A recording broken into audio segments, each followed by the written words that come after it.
must say, I used to get a rather longer introduction than that in the old days when I was somewhat important. I'm afraid the Master of Ceremonies has not gone through my curriculum vitae this evening, so he's left you in ignorance, for example, that I am actually one of Britain's former future Prime Ministers. Now, in fact, there are quite a lot of former future Prime Ministers around, as you know, and we formed ourselves into a little club of former future Prime Ministers. I'm very pleased to say that recently we welcomed Hazel Blears as a new member of our club. That was very popular.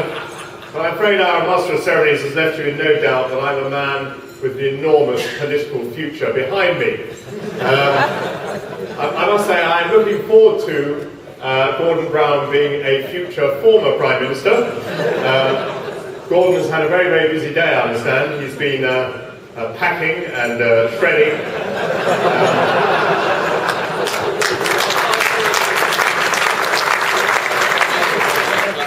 It's funny that I should come along to this award ceremony this evening because I don't know how your rules work here, but if there are any Gordon Browns in our audience this evening, presumably you think you should get the prize even if you come second.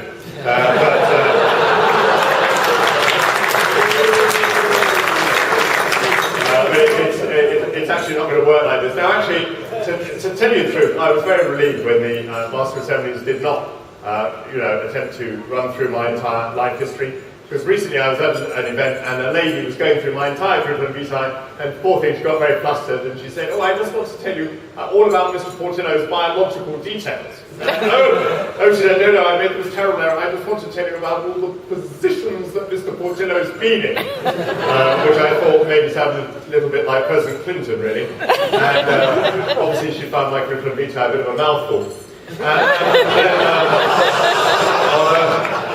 On another occasion, after I had spoken, actually, the Master of Ceremonies said to me, "Can we pay your travelling expenses, Mr. Portillo?" I said, no, please don't worry about that. I've not come any great distance. He said, "Well, that's fantastic, because we put the money we save on travelling expenses into a fund." I said, "Well, that's a very good idea. What's the fund for?" He said, "Oh, it's to go to better speaker next year."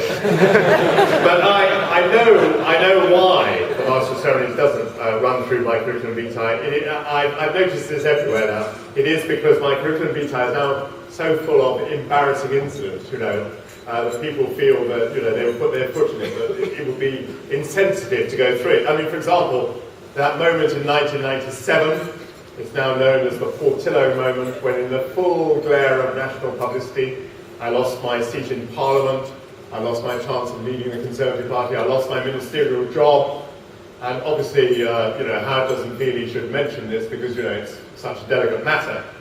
But I want you to know that that moment of my public humiliation was subsequently voted by Observer readers and Channel 4 viewers their third favourite moment of the 20th century. Apparently, in that poll, I narrowly beat the assassination of President Ceausescu into 4th place. So I feel pretty good about that. And in the most recent general election, people were saying to me, "Do you think there's any cabinet minister who's going to go through a Portillo moment?" A Portillo moment has now become kind of synonymous for eating a bucket full of shit in public. They were saying, "Is there any cabinet minister you think who might suffer this humiliation of a Portillo moment in this general election?" And whenever I was asked that, I just said balls to that. But unfortunately, I was disappointed in that particular respect. I did mention to you that I was defeated in 1997, didn't I? Yes. I don't really think I'm obsessed by this or anything. No, it's a long time ago. I hardly give it a thought, to tell you the truth. But if you've been involved in some catastrophe, I think it's very important to go back and analyse the causes, don't you? And I'm speaking to people in the security industry this evening, so I presume you know what I'm talking about. I've been thinking back over my career, trying to think what went wrong. And there was an occasion, I used to go on a Saturday when I had this constituency in North London. I used to go along on a Saturday to a bazaar or a fete, something like that, And one day, standing by the tombola, there was a lady, and she said to me, "Would you send me a signed photograph of yourself, please, Mr. Portillo?" Which I thought was a very reasonable request, really. But tell you the truth, I forgot all about it. I was in my office the following Thursday. I used to work quite a short week, sort of John Prescott of my day. When I got to the office, there lying on the desk, there was a letter that had already been opened. It said, "I met you at the tombola on Saturday. You promised to send me a signed photograph. Please don't forget." And it was signed Enid Snoops, and then in brackets she'd written horse face. Now don't titter, I was moved. I thought this is fantastic. Here's a lady with a wonderful, self-deprecating sense of humour, and it's a challenge to me. She wants to see, do I have a sense of humour? Can I rise to the occasion? And I just happen to have a signed photograph of myself handy. And I wrote on it with great gusto to my very dear Horseface, with very best wishes from Michael Portillo. And I popped it into the tasteful matching frame that a Michael Portillo photograph comes in. And I sent it off to Edith Snooks. I felt great, you know, felt I'd done the right thing. Then later that day, my personal assistant came in and she said, "Did you see that letter from Mrs. Snooks?" I said, "I did, wasn't it marvellous?" She said, "That's fantastic, you know, I thought you wouldn't remember who Mrs. Snooks was, but I hope it was helpful that I wrote Horseface after her name in brackets." So,